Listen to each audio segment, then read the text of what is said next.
New Year's Eve in Los Angeles. The city glittered with anticipation, fireworks already crackling in the distance, laughter spilling from restaurants and homes. But Lee Jun-hyuk walked alone through the illuminated streets of Koreatown, surrounded by bodyguards yet utterly isolated.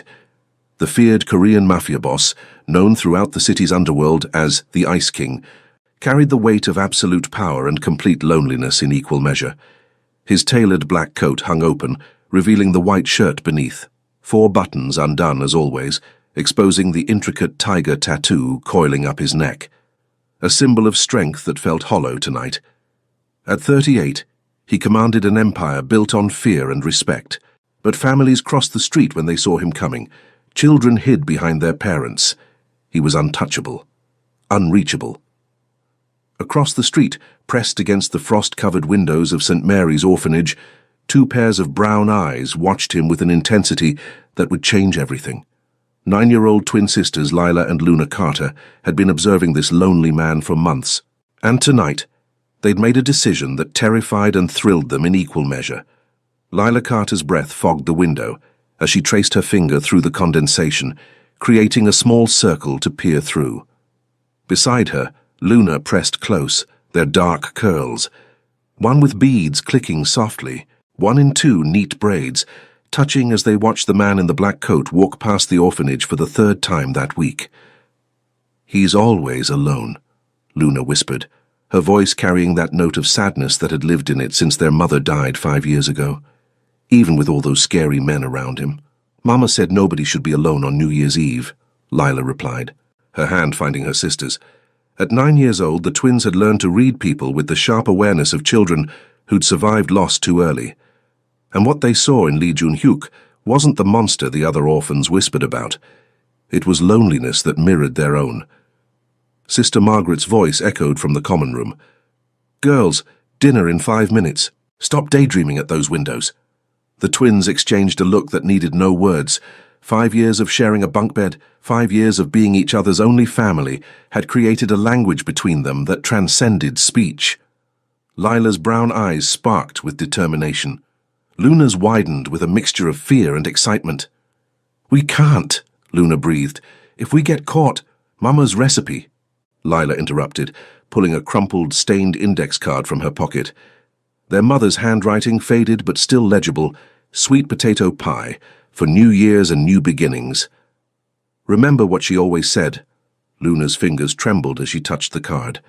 "Food is love, and love shared on New Year's Eve brings blessings for the whole year."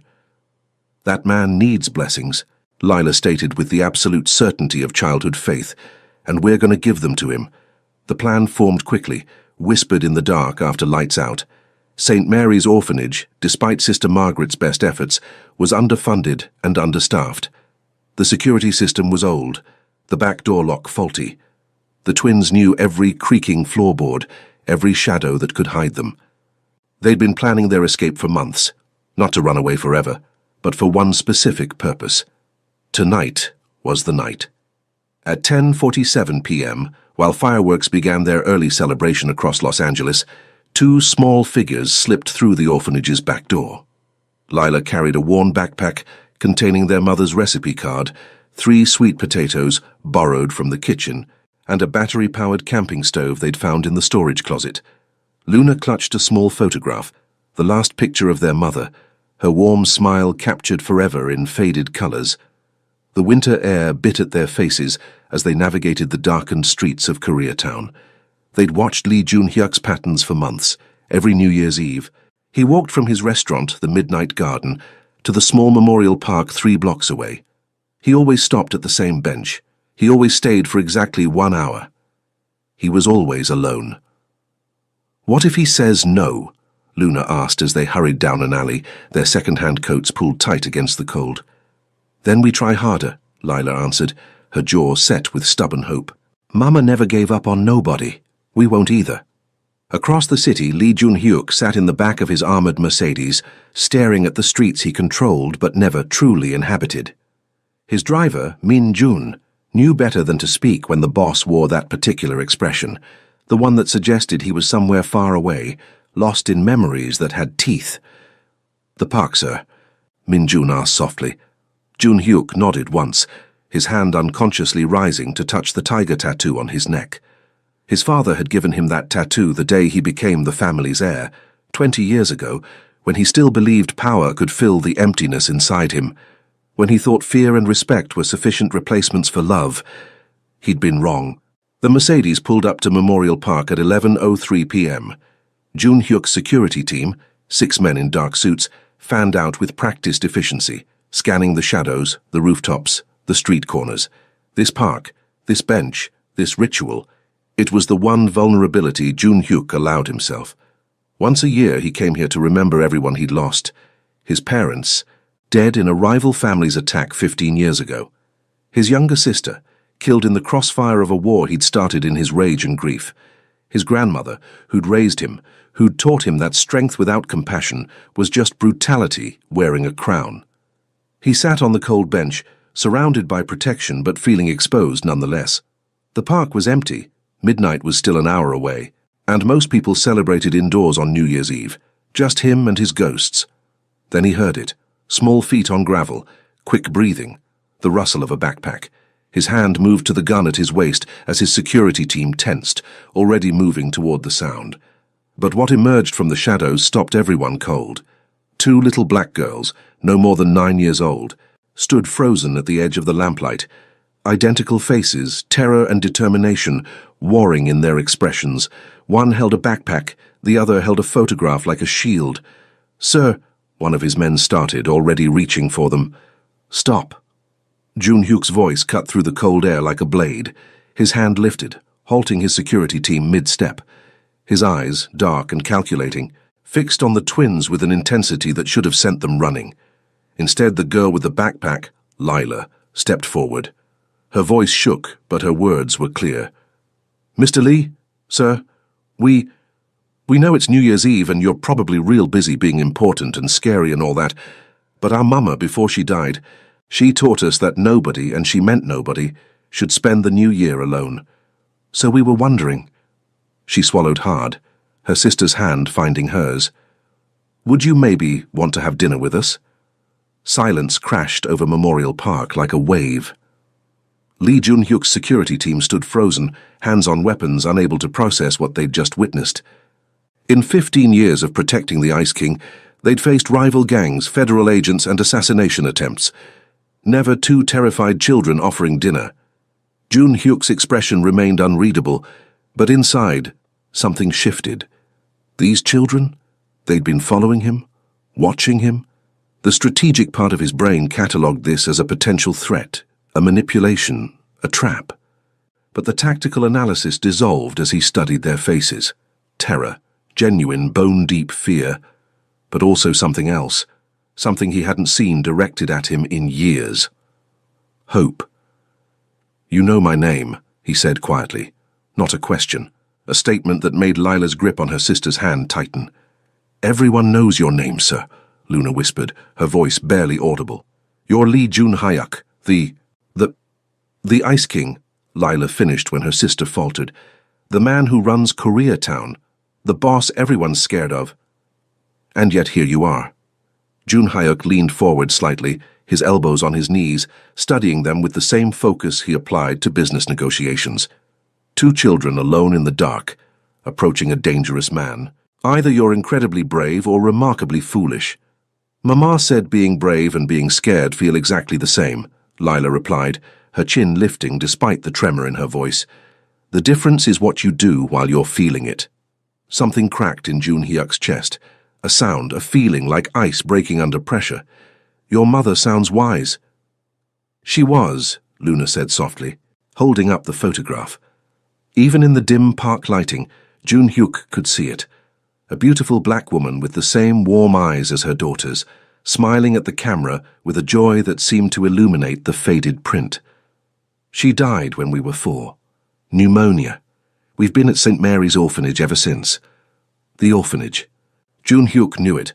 A struggling institution 3 blocks from his restaurant, always on the edge of closure, kept alive by donations his grandmother had arranged years ago. Donations he'd continued out of habit, not sentiment. Or so he'd told himself. "You escaped," he observed. The sisters must be searching for you." "We left a note," Lila said quickly. "Said we'd be back before midnight. We wanted to make you dinner. For New Year's." "Why?" The question emerged harsher than he'd intended. "Why would you risk punishment, danger, everything for a stranger, especially one as lonely as us?" Luna finished gently. The words hit Jun-hyuk like a physical blow. His security team exchanged glances. They'd never seen their boss rendered speechless. Min-jun, who'd driven for the family for 30 years, barely suppressed his shock. Jun-hyuk stood slowly, his height imposing despite the lack of threat in his movement. "You should go back, now, before you're missed further." "We have sweet potatoes," Lila said desperately, pulling her backpack forward. "And a camping stove, and Mama's recipe. We can cook right here, right now. Please, Mr. Lee. We've been watching you for months, and every time we see you, you look—" Her voice broke. "You look like we feel inside." "And what is that?" Jun-hyuk asked, his voice barely above a whisper. "Like you lost everyone who mattered," Luna answered, tears sliding down her cheeks. "Like you're surrounded by people but nobody really sees you. Like you're trying real hard to be strong enough that it won't hurt anymore, but it still does. Every single day." The Ice King, the feared Mafia boss who'd stared down federal prosecutors and rival gang leaders without flinching, felt his carefully constructed walls crumbling. These children, they saw him, actually saw him, not the reputation, not the power, not the danger. They saw the grief he carried like armor. "Your sisters will be worried," and he managed, his voice rougher than usual. "They will," Lila agreed, "but Mama's recipe says it takes exactly 43 minutes start to finish. We timed it. We can cook, you can eat, and we'll be back before anyone calls the police." "You planned this," Jun-hyuk said, almost impressed despite himself. "For 3 months," Luna admitted. "Ever since we figured out your New Year's Eve pattern, we knew you'd be here, alone, like always." "And you thought sweet potato pie would solve what exactly?" He tried for dismissive. Failed. "Nothing," Lila said honestly. "It won't solve nothing. But Mama said food is love, and love shared on New Year's Eve brings blessings for the whole year. Maybe you don't believe in blessings, Mr. Lee, but we do, and we think you deserve some." Jun-hyuk looked at his security team, hard men who'd seen him commit acts of calculated violence without hesitation. Then at these 2 little girls who'd risked everything to offer him pie and company. The absurdity of the situation should have made him laugh. Instead, it made his chest ache with something he'd thought dead. "Min-jun," he said quietly, "clear the park, create a perimeter. Nobody approaches." His driver's eyes widened. "Sir, you heard me. The girls and I require privacy." As his team moved to comply, still visibly shocked, Jun-hyuk gestured to the bench. "You have 43 minutes. Show me this recipe worth risking an orphanage escape." The twins' faces lit up like the fireworks beginning to paint the sky above Los Angeles. Lila immediately began unpacking the camping stove with the efficiency of someone who'd practiced this exact moment 100 times in her imagination. Luna carefully set the photograph of their mother on the bench between them, a silent inclusion of the woman whose wisdom had orchestrated this impossible meeting.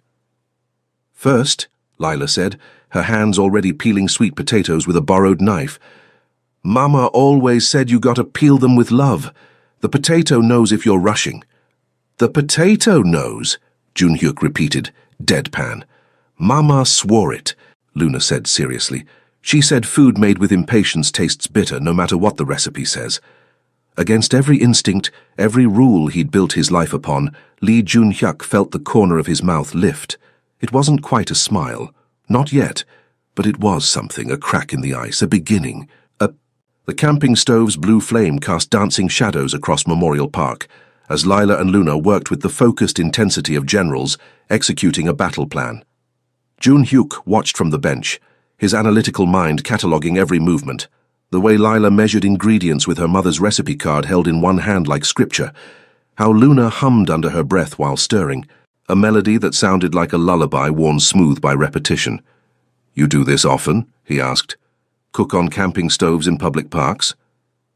"We practice in the orphanage basement," Lila admitted, checking the temperature with her hand hovering over the pot. Sister Margaret lets us use the old kitchen equipment if we clean up real good. Says keeping Mama's recipes alive is important. Says it's how we honor her. Luna added brown sugar to the mixture, her movements precise. We make her sweet potato pie every year on New Year's Eve. Then we share it with the other kids who don't got nobody. There's always at least a few. So I'm this year's charity case, Junhyuk observed, but without edge. No, sir, Luna said firmly, meeting his eyes with unexpected courage. You're this year's blessing. There's a difference. Explain it to me. The twins exchanged one of their wordless looks, a complete conversation in a single glance. Lila spoke first. Charity is when you give to people you think are less than you. Blessing is when you share with people because you recognize they're just as human as you are. Mama said we're all broken somewhere, all lonely sometimes. Blessings are just broken people helping other broken people remember they ain't alone in it. Junhyuk felt something in his chest constrict. Your mother was a wise woman. She was a nurse, Luna said proudly, at County Hospital. She worked night shifts so she could be with us during the day. She was tired all the time, but she never complained. Not once. She sounds strong. She was, Lila agreed, her voice thick. But strong don't always save you. She got pneumonia from working too hard. By the time they caught it, it was too late. She made us promise before she died that we'd take care of each other. That we'd remember her recipes, that we'd keep sharing them. She said as long as we fed people with love, she'd never really be gone. The pie was taking shape now, the scent of cinnamon and nutmeg mixing with the crisp winter air. Across Los Angeles, fireworks continued their sporadic celebration, but here in Memorial Park, surrounded by bodyguards maintaining a respectful distance, 3 people existed in a bubble outside time. What about your people? Luna asked suddenly, her boldness surprising even her sister. You got family, Mr. Lee. The question should have been intrusive, should have triggered Junhyuk's instinct to shut down, to redirect, to intimidate. Instead, he found himself answering with an honesty that unsettled him. I had family, he said quietly. Parents, a sister, a grandmother who raised me when they died. His hand rose unconsciously to the tiger tattoo on his neck. My grandmother gave me this, said the tiger protects what it loves with everything it has. She wanted me to remember that strength isn't just about power, it's about protecting the people who matter. What happened to her? Lila asked gently. She died 3 years ago. Heart attack. Quick. Painless. Junhyuk's jaw tightened. I was in Tokyo closing a business deal. I didn't make it back in time to say goodbye.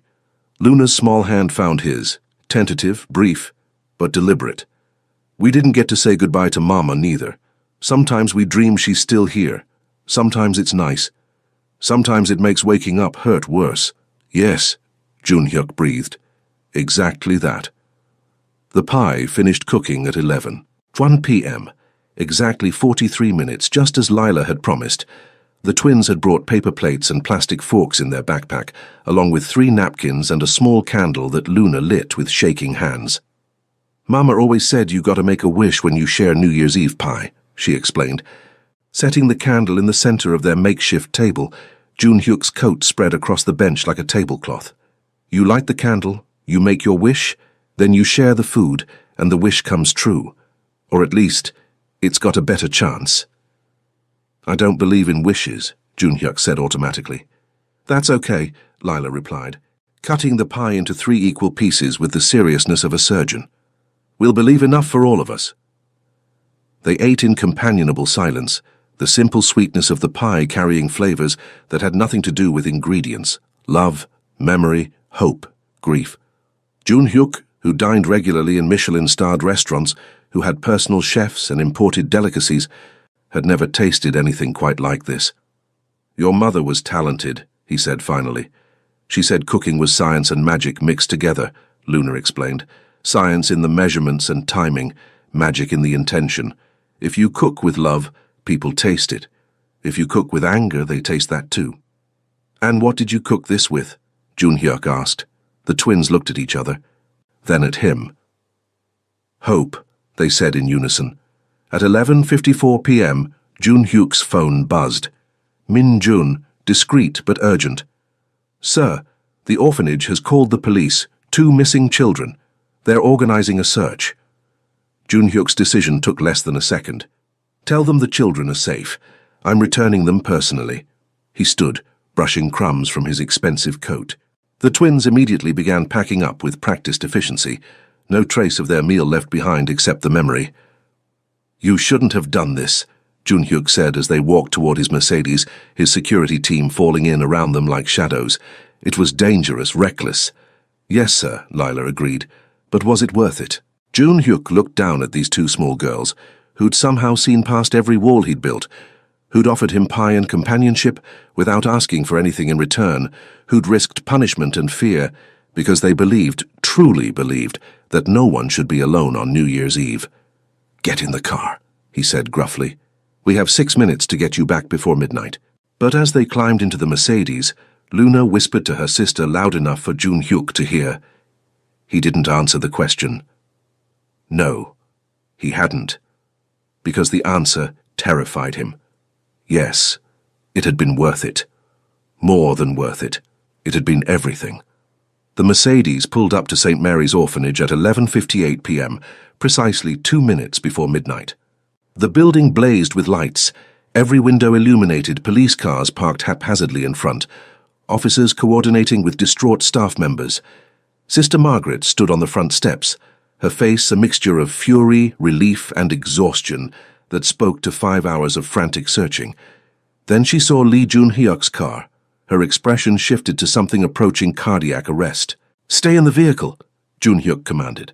But Lila and Luna were already moving, their hands finding each other as they prepared to face consequences they'd known were coming. It'll be okay, Lila whispered to her sister. We did the right thing. Will it, though? Luna asked, her earlier bravery crumbling as reality crashed in. We broke so many rules, Lila. What if they separate us? What if? I won't let that happen. The words emerged from Jun Hyuk's mouth before his brain had approved them. 3 heads turned, the twins in shock, Min Jun in his rearview mirror with raised eyebrows that spoke volumes. Sir? Min Jun ventured carefully. Jun Hyuk didn't answer. He was already exiting the vehicle, his presence causing an immediate ripple effect. Police officers reached for weapons. Sister Margaret descended the steps like an avenging angel. Orphanage staff gathered at windows, whispering urgently. The feared Mafia boss walked directly to the passenger door and opened it himself, extending his hand to help the twins out with a courtesy that made Sister Margaret pause mid-stride. Sister Margaret, Jun Hyuk said, his voice carrying the authority of a man accustomed to commanding rooms. I believe these two belong to you. The nun's eyes, sharp despite her 70-plus years, scanned the twins head to toe, cataloguing every detail. No injuries, no distress beyond normal fear of punishment. Clean, fed, protected. She'd been expecting the worst for 5 hours. This wasn't it. Mr. Lee, she said carefully, her Irish accent thickening with stress. Would you mind explaining why 2 of my girls were in your vehicle at midnight on New Year's Eve? They invited me to dinner, Jun Hyuk replied simply. I accepted. The silence that followed could have frozen the San Gabriel Mountains. A police lieutenant stepped forward, hand on his holstered weapon. Sir, we are going to need more explanation than... Lieutenant Park. Jun Hyuk's tone could have cut glass. These children are safe, unharmed, and accounted for. I suggest you and your men return to actual emergencies. Sister Margaret held up a hand before the situation could escalate. Officers, thank you for your rapid response. I'll handle this from here. I believe Mr. Lee and I need a conversation. The police dispersed reluctantly, leaving muttered speculation in their wake. The orphanage staff gradually retreated, though curious faces remained pressed against windows. Sister Margaret, the twins, and Jun Hyuk stood in a triangle of tension on the front steps. Inside, Sister Margaret commanded. All of you. Now. Her office was small, cramped with filing cabinets and children's artwork, smelling of coffee and old books.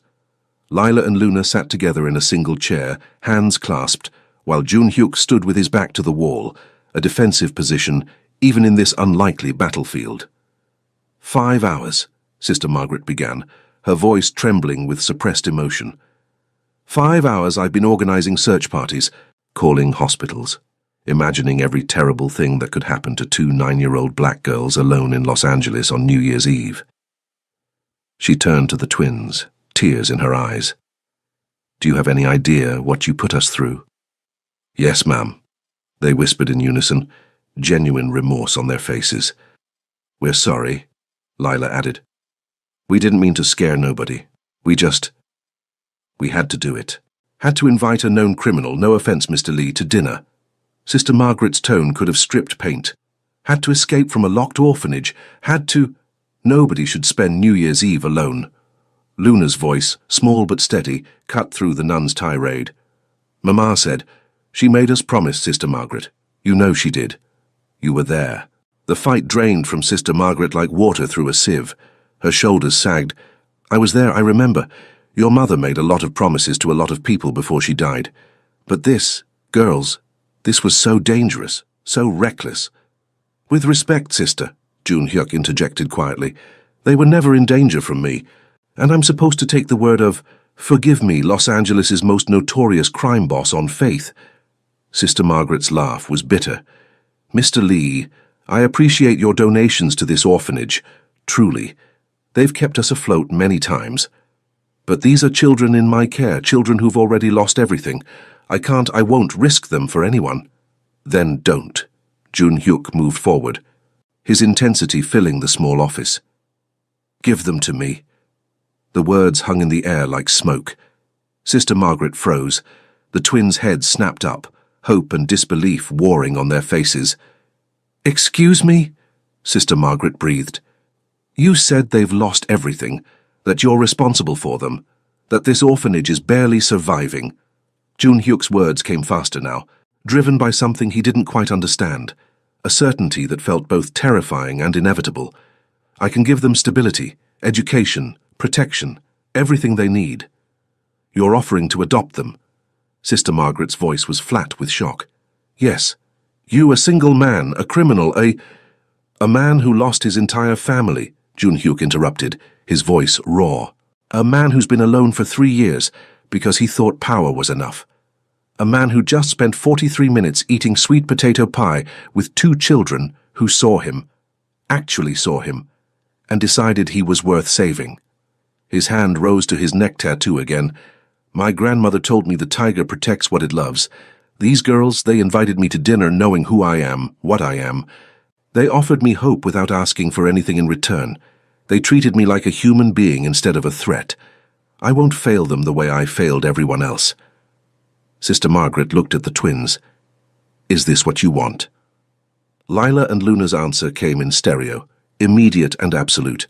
"Yes." Outside, midnight arrived. Fireworks exploded across Los Angeles, painting the sky in brilliant colors. The new year had begun, and with it, everything changed. The adoption process, Jun Hyuk discovered, made hostile business negotiations look simple. Over the next 3 months, he navigated social workers, background checks, home inspections, and bureaucratic mazes that would have broken lesser men. His organization's resources helped: legal teams, character witnesses, strategic donations. But mostly it was the twins themselves who tipped the scales. "He comes every day," Lila told the social worker during her evaluation. "Every single day since New Year's Eve. Even when he's busy. Even when he's got important mob stuff, business meetings." Her quick correction made the social worker hide a smile. "He brings us books and teaches us Korean words and listens when we talk about mama," Luna added quietly. "He remembers things, like how I don't like mushrooms, and Lila gets scared during thunderstorms. He remembers the little stuff that people usually forget about kids like us." The social worker, Mrs. Chen, a formidable woman who'd seen every manipulation tactic imaginable, studied Lee Jun Hyuk during his interview with the sharp focus of a predator assessing prey. "Mr. Lee, let's be direct. You run a criminal organization. You've been investigated by the FBI. You have documented connections to violence, extortion, and racketeering." She leaned forward. "Why should I believe you'd provide a safe, stable environment for 2 traumatized children?" Jun Hyuk met her gaze without flinching. "Because I understand loss in ways most adoptive parents don't. I know what it's like to have everything ripped away, to build walls so high you forget what warmth feels like, to convince yourself that power and control can substitute for love." He paused. "Those girls climbed my walls in 43 minutes with nothing but sweet potato pie, and honest compassion. They didn't fix me. They showed me I was worth fixing. I want to do the same for them. Pretty words. I'm not offering words. I'm offering my life. Jun Hyuk pulled out documents, transfer of his primary assets into a trust for the twins, restructuring of his business interests, plans for legitimate enterprises. I've started divesting from questionable ventures, creating legal revenue streams. Yes, it'll take years. Yes, there are aspects of my past I can't erase, but I can build a different future, with them, for them. Mrs. Chen's expression softened fractionally. And if they want normal, PTA meetings and soccer games and boring suburban existence, then I'll learn to be boring. Jun Hyuk's lips quirked in something almost like a smile. I've mastered hostile takeovers and international negotiations. I believe I can handle carpools and parent-teacher conferences.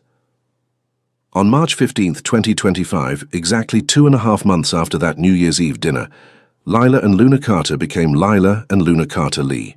The adoption ceremony took place in a modest courtroom, with Sister Margaret crying into tissues, Mrs. Chen smiling despite her professional demeanor, and Min Jun standing as an official witness with barely concealed emotion.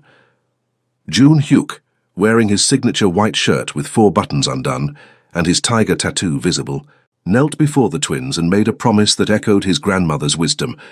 I will protect what I love with everything I have. You are mine now, and I am yours. We're family.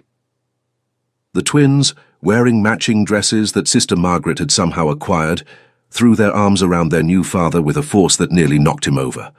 For the first time in 3 years, Lee Jun-hyuk, the Ice King, the feared Mafia boss, let tears fall unchecked. The house Jun-hyuk purchased surprised everyone. Not a fortress in Koreatown, not a mansion in Beverly Hills, but a comfortable home in Pasadena with a yard, good schools nearby, and neighbors who watched out for each other. He'd chosen it specifically because Lila had mentioned wanting a tree swing, and the property had a perfect oak tree in the backyard. The first night in their new home, the twins stood in their bedroom, actually decorated for children, with twin beds covered in colorful quilts and shelves for books, and a window seat for reading, and Luna whispered, "Is this real?" "It's real," Jun Hyuk answered from the doorway, his arms full of bedtime storybooks. "This is your home.